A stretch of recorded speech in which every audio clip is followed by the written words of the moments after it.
you would have seen this lady get evicted. She's chatting to me right now. Estelle! Hello, Estelle! What's up? How you doing? I'm so excited to chat to you. We have many things to talk about, Estelle.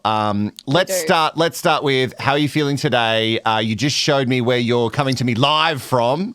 Obviously, you were hoping for a little bit better weather today, but that's not on the cards. Yeah, it seems. Look, the weather is cloudy, and so was my eviction. It was not black and white, was it? No, I'm feeling good, all things considered. But definitely disappointing after an absolute battle and fight in that game, almost from the moment I walked in. Yeah, like you entered with some baggage. Obviously, the first time that you were in Big Brother, you had the baggage of being nominated so many times. To be nominated so early on, do you think that made you... Was that a good thing now in hindsight? Because it was like, well, at least I got that out of the way. That awful feeling of being nominated, it happened early and I didn't, it wasn't an anticipation thing. Or do you wish you were just like Tim and 56 days not nominated? I think that it wouldn't be true Estelle fashion if I didn't have that battle of being nominated. It would have felt weird. One good thing for me being nominated so many times, I had such an advantage in that it didn't really change how I was in the game. Do you know what I mean? You see me get upset in the last episode with Taras about me being nominated, but otherwise you'll see I kind of had a little cry the very first one because I was like, oh my God, okay, here we go again. I'm going to have to fight. Yeah. But it was actually, I think, let's go crazy strategy for a second, which I never thought of until the end of the game. It actually meant that you as a viewer got to know more of me because you saw more of me because I was nominated. Yeah. However, being adrenalized every time you're nominated, you're so much more up here than anyone else. It takes its toll on you. And yet again, I think it was 7 nominations this time around. Yeah. Packing my bag 7 times, having to grapple with the fact that my experience could be ending definitely took a toll long term. But it also had positives in that, you got to know me more through more airtime. I think a lot of people don't realise what you would have been going through in that moment because you have to scramble. You've only got a short amount of time. You have to believe people at face value, and we'll get to the people that you shouldn't believe. It's funny now. It's so funny now. Let's joke about trauma. Realize. No, you don't realise really. how much is happening at that time. So when people are like, oh, geez, Estelle, she's a bit pissy at the moment, they don't really understand what's going on and how much it takes out of you, and it compounds. It absolutely does. It's like everyday life. If you're tired and emotionally exhausted, your cup doesn't just automatically fill back up. So can you imagine being in a house where you're sleep deprived, you are deprived of food, as well as the actual, there's real human emotions going on in there. There's trust issues constantly, and even with me who chose to trust until the end, which cost me my game, I'm less paranoid than just about anyone else in that house because I'm trusting. But it does take its toll. And you see people go, oh, she's so emotional, which actually I didn't cop really this season. I was lucky. But it's impossible to stay grounded and be completely perfect all the time because it is the most inhumane human experience. Do you feel your trust really, the trigger for you should have been the cage? The cage was triggering for many people in different ways, but do you think the cage was the start of that? Yeah, the cage was the beginning. That's actually, you don't see. I went and cried for 15 minutes on my own in the bathroom because, and I know I'm too sensitive. Yeah, they say that, but that's also what got me to where I was. But I was like, I had to accept that the game that I'm playing and that I would never sell my friend down the river for a game is not the game that everyone else is playing. So it was really, and I actually felt I got hung out to dry in the cage.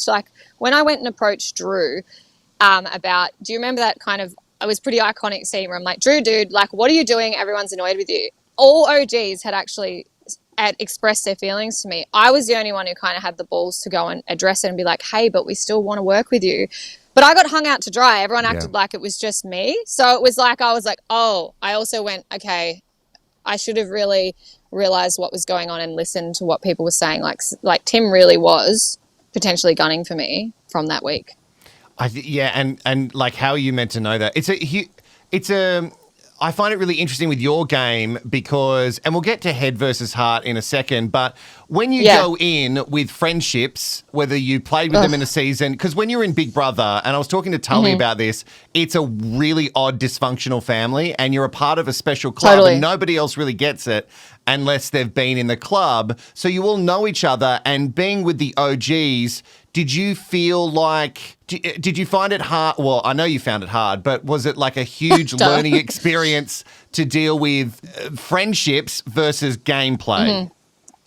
Yeah, and it's actually the hardest thing inside, outside, all of it is for someone like me who we do say has a big heart. But it was the interpersonal relationships that actually were most taxing on me. Like you see, I'm really upset with Taras. But if I didn't have Tim in that season, because he's, out of every housemate there, he's the person I have the strongest connection with outside of the house. If I didn't have him in there, my game would have been so much easier. And I'm sure he totally feels the same. You know, he would have just gone, this is actually taxing, because also I started to read him, see him, and semi-like expose him, because I'm going, dude, you're supposed to be working with me. You're not working with me. And I'm not subtle. Like, if I see stuff, I'll say it.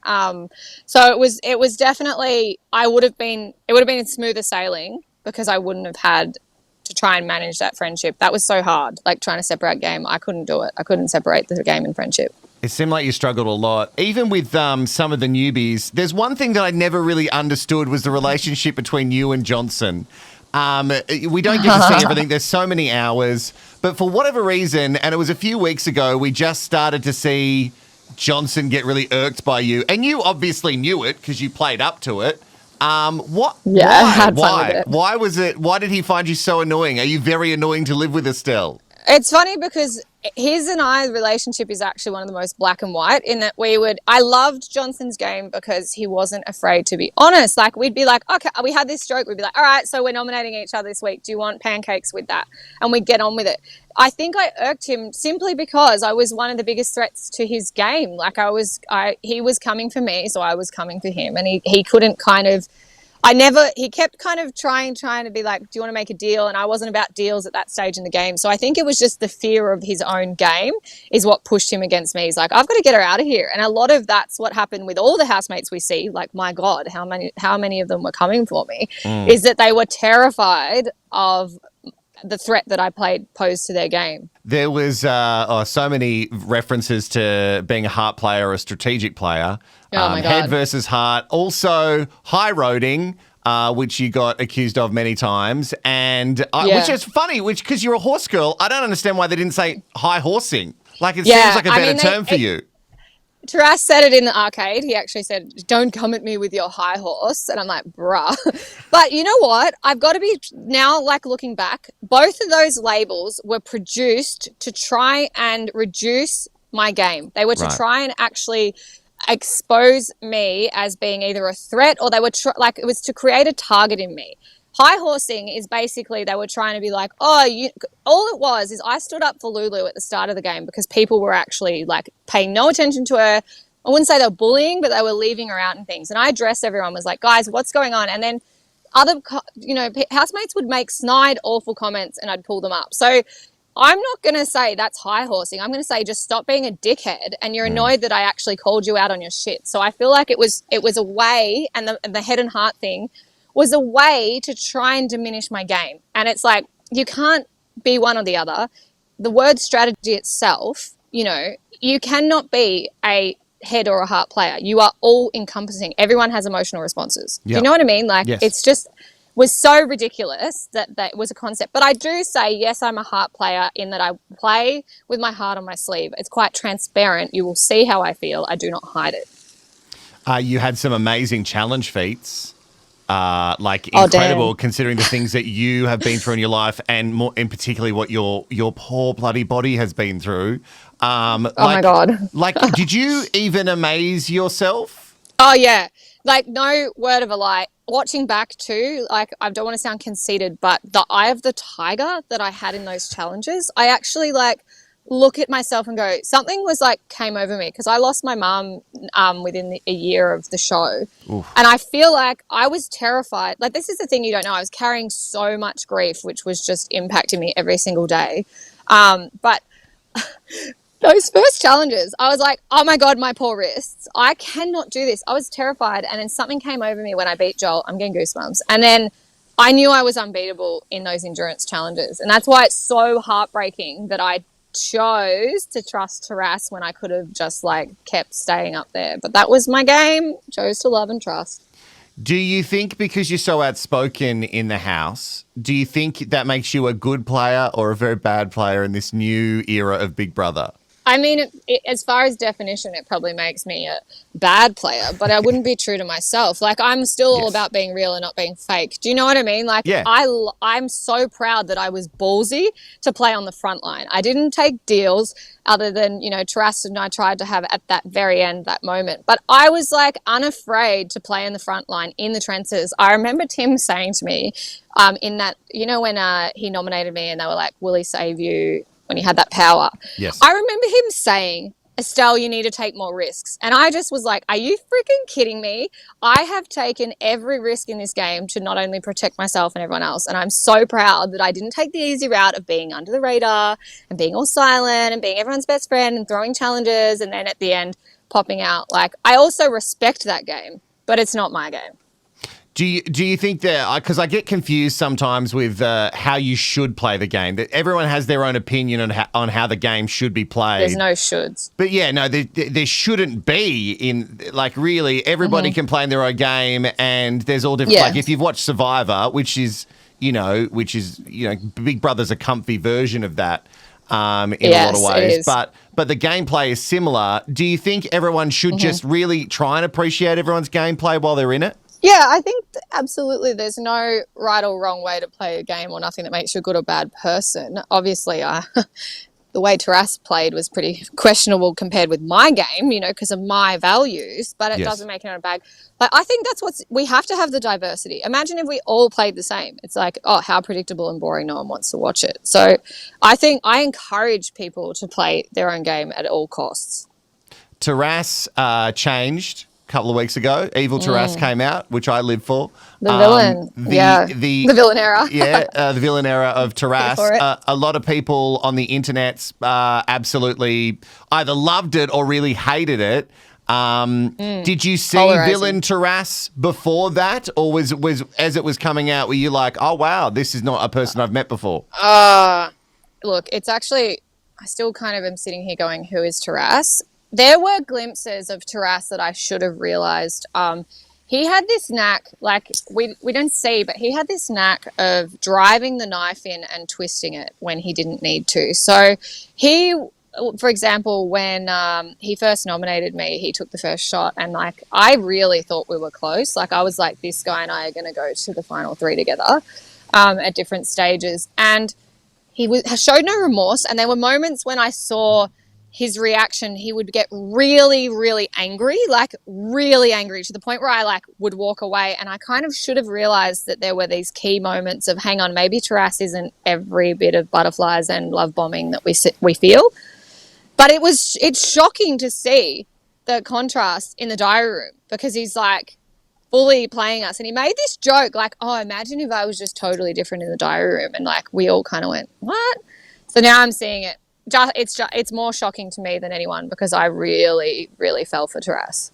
This year especially, I've become really aware that there's two different experiences in Big Brother now. There's the Big Brother when you play the game, the experience that you have when you're in it, and there's your experience when you watch it back and everything that happens online and socially and all the feelings that you have and the information that you find out after the fact, which again brings up feelings or justifies ways that you were feeling. How did you cope with that? Okay, so this is where I'm at an advantage and disadvantage. I'm at an advantage in that I'm an OG. I've been through all the experience. I like understand. I'm used. One thing you take for granted is people struggle. I mean, you probably went through this even just first seeing yourself on camera, hearing yourself. You actually like reject all of it. So like I don't have any of that. I don't care about making a fool. I don't care about how I feel. I don't have that self-consciousness. But I come from the live format where I had the energy of people following along with me. This time I had to wait a very anxious 6 or 7 months. And I am at the absolute hands of production this time around. Do you know what I mean? There's no live show every night.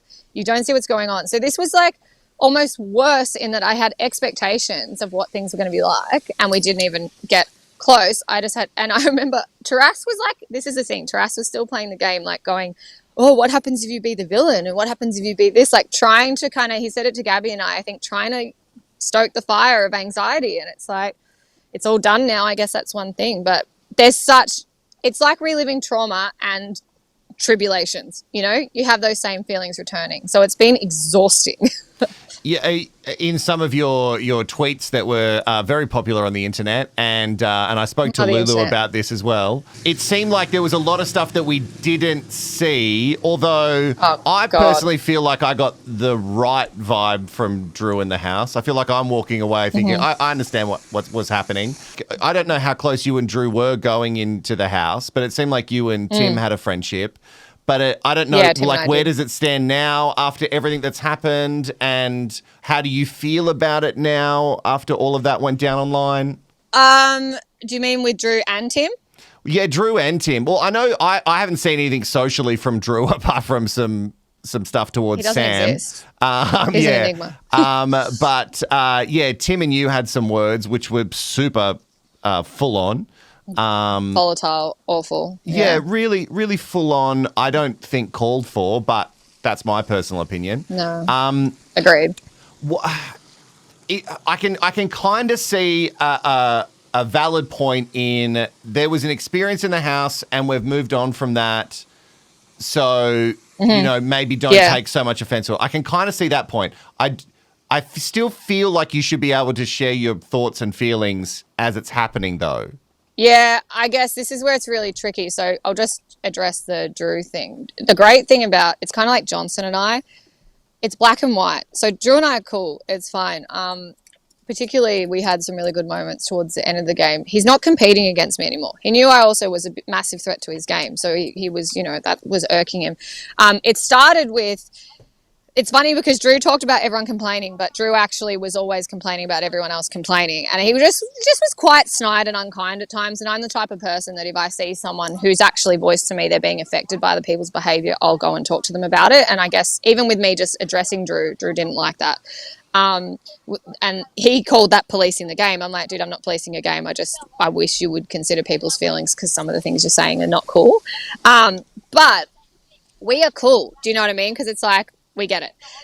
Tim and I, it's more complicated. Actually, funny thing is Drew and I actually grew up in the same area. So we actually have mutual friends from country Victoria, which is funny. So we have our like blow ups and then be like, oh, how do you think this person's going and that person's going, which is strange. But no hard feelings with Drew. And then with Tim, it's more complicated because we had a very long friendship, a very magical sort of friendship and weird friendship. The way it began is that I actually had a dream that I was on a Survivor-like show with Tim. This is before I'd met him, and I woke up and tweeted him, and then our friendship began. And then we had this series of crazy, you'd say like universal, weird, woo-woo shit where we'd just show up in each other's lives in these really beautiful ways.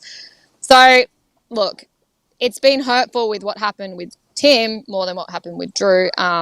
I can't pretend that it hasn't been. That Twitter stuff was next level, and I don't think anyone should really, you know, encourage any of that. So what does that mean for your friendship? Like, how awkward is it going to be? I get to go to the finale this year. I've actually managed to clear a couple of days of my schedule to go to Sydney, so I'll get to see you all. After all the things I've said about you in the recaps, I can't wait. It's going to be fun for everybody. Is it going to be frosty for me when I get there with everybody? How do you feel going into this? Look, I feel fine because I'm the type of person that I would hang out on my own if I had to, if I'm standing in my beliefs. However, Tim has reached out to me, and I'm not totally opposed to, you know, us at least being civilized. I'm not a dickhead. I don't hold grudges, and I have so much love for Tim. You know, you don't actually realize that move with Taras, one of the reasons I don't win is because I chose that if I was going to put Tim up, and then I started to go, I can't live with the fact if I put Tim up and he goes home. So there's so many intricate, indescribable layers. So I don't think you're going to have any problem showing up to finale. Like, everyone's an adult, you'd hope, you know. We still got this dysfunctional family thing going on. It's between all of us. Dysfunctional. It's wild. It's next level. You sound like Dave then with your really deep voice. and I can't wait to meet Dave for real. Oh my God, he's the best. Yeah, it's so interesting, like just the whole family dynamic of the OGs and everybody who gets sort of inducted into this Big Brother family. It's just the weirdest thing, and the little parties that you guys have, and then the blow-ups within those parties. It's oh my God. It's crazy. The game doesn't end. No. Can I just say that's one thing? That is one thing with this format. The game does not end. Like, we still have people campaigning. We still have people, like, all the same shit that was going on in the game we've seen. And I don't know if it's been this bad. Did you cover the other years? Like, I covered last year in this new format. There was like, obviously I grew up with Big Brother in the live format with Gretel, and that was my experience. But I've only covered one other season with this new format with Sid and Marley and everybody. It was like Sid and Tilly never talked again, right? No, I don't think so. Look, I've chatted to Sid on Instagram and stuff, but I haven't like asked too many pressing questions. Okay. And this is the first season I've followed up with interviews with everybody. I do find it interesting that I think because you find out so many things that you didn't know.